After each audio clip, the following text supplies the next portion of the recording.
बिस्मिल्लाहिर्रहमानिर्रहीम। सबसे पहले तो मैं हल्का अरबाब ज़ौक़ की इंतज़ामिया को मुबारकबाद देना चाहता हूँ कि उन्होंने हमारे अहद की एक बहुत बड़ी अदबी और इल्मी शख्सियत के फ़न का एतराफ़ करते हुए इस जश्न का एहतमाम किया है। सादत साहब हमारी अदबी तारीख़ की बहुत बड़ी ज़िंदा गवाही हैं। मेरे ख़्याल में हल्का अरबाब ज़ौक़ से उनका ताल्लुक़ तकरीबन निस्फ़ सदी का किस्सा है।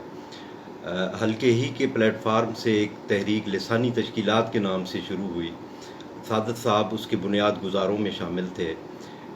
नई नज़्म की तहरीक को तक़वियत देने वालों में उनका नाम बहुत नुमायाँ है। इसके अलावा तनकीद को उन्होंने एक नई जिहत से आशना किया है और माशाअल्लाह उन्होंने एक भरपूर और फ़ाल ज़िंदगी गुजारी है और अल्लाह ताला उन्हें सेहत दे और सलामती से रखे ताकि वो इसी तरह से हमारी अदबी तारीख़ को बार बार करते रहें और उसकी आबरू बढ़ाते रहें।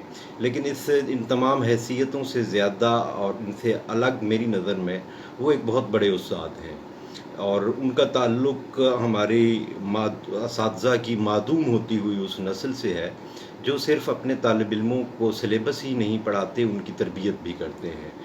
सादत साहब गवर्नमेंट कॉलेज लाहौर में रावी के निगरान थे और मुझे उनके साथ रावी में बतौर शरीक मुदीर काम करने का मौका मिला और मैं समझता हूँ कि ये मुख्तसर दौरानिया मेरी ज़िंदगी का एक बहुत अहम संग मील साबित हुआ, क्योंकि उन्होंने हमें ना सिर्फ इदारती मामलात की तरबियत दी बल्कि जुमला लिखना भी सिखाया और जुमले को तरतीब देना भी सिखाया और पढ़ने का और अदब को समझने का हमें ज़ौक़ दिया।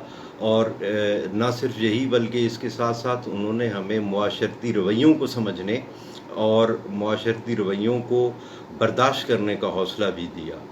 और मेरा ख़्याल है कि सिर्फ़ मैं नहीं, मेरी तरह के हज़ारों तालिब इल्म ऐसे होंगे जो आज उनके दिए हुए हौसलों पर कामयाब ज़िंदगी गुजार रहे हैं।